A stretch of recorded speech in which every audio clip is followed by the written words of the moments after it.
夜幕低垂，整座森林被温柔的月光轻轻拥抱。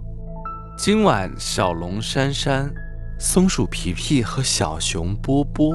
循着一条洒满银色星光的林间小径，来到了一片特别的地方。这片森林的树木上挂满了无数个形状可爱、色彩斑斓的发光灯笼，它们有的像小兔子，有的像小熊，还有像小松鼠和迷你小龙的形状。每一个灯笼都散发着温暖而柔和的光芒，将原本漆黑的森林点缀成一片璀璨的星海。皮皮轻轻地摸了摸一个小兔子灯笼，他发现灯笼的纸张特别柔软，摸起来温温热热的。灯笼里的光芒像是在跳舞的小精灵，忽明忽灭，让皮皮看得入迷。波波则抱着一个巨大的小熊灯笼，它的光芒特别柔和，像是把月亮抱在怀里一样舒服。小熊波波的脸颊轻轻贴着灯笼，感受着那份暖意，忍不住打了一个满足的小哈欠。珊珊则是用她金色的龙息轻轻地吹拂着周围的空气，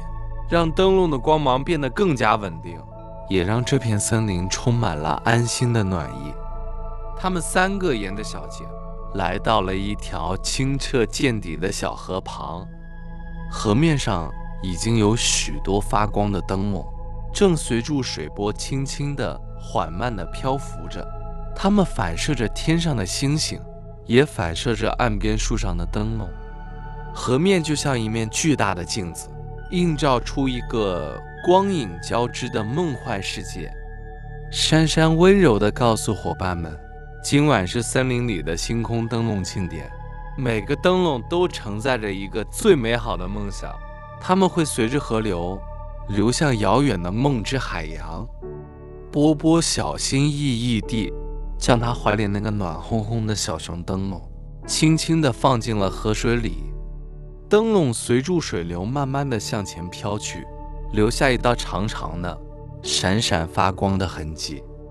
皮皮也放了一个可爱的小松鼠灯笼，看住它与其他灯笼汇合，慢慢地融进那片灯火辉煌的河流之中。他们三个肩并住肩，安静地看着一个又一个灯笼在河面上发着光，缓缓地、平稳地飘向远方。此时此刻，整个森林都安静了下来，只剩下潺潺的流水声和空气中灯笼散发出的微弱光芒。这种宁静让他们的心情也变得像河水一样平静，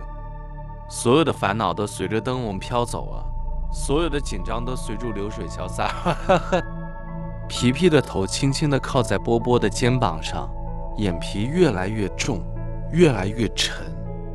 波波也闭上了眼睛，感受着微风吹拂和身边珊珊温暖的气息，慢慢的进入了最深沉的梦乡。宝贝，你现在是不是也跟住珊珊他们一起坐在河边，看着这些美丽的星空灯笼呢？想象你轻轻地放下了你自己的小灯笼，看着它载着你所有的愿望，随住河水缓缓的、平静地飘向远方。你的呼吸变得越来越深，越来越慢，就像那条宁静的河流一样。你的身体感觉越来越轻，就像那些漂浮在空中的灯笼一样。现在你已经完全放松了，耳边只有那温柔的流水声，眼前是无数个闪烁的星空灯笼，它们的光芒正在轻轻地、温暖地包围着你。所有的星星都在天空中为你守候。这场美丽的星空灯笼庆典会用它最温暖的光芒，带领你进入一个最安全、最平静、最甜美的梦乡。祝你有个好梦，宝贝，晚安。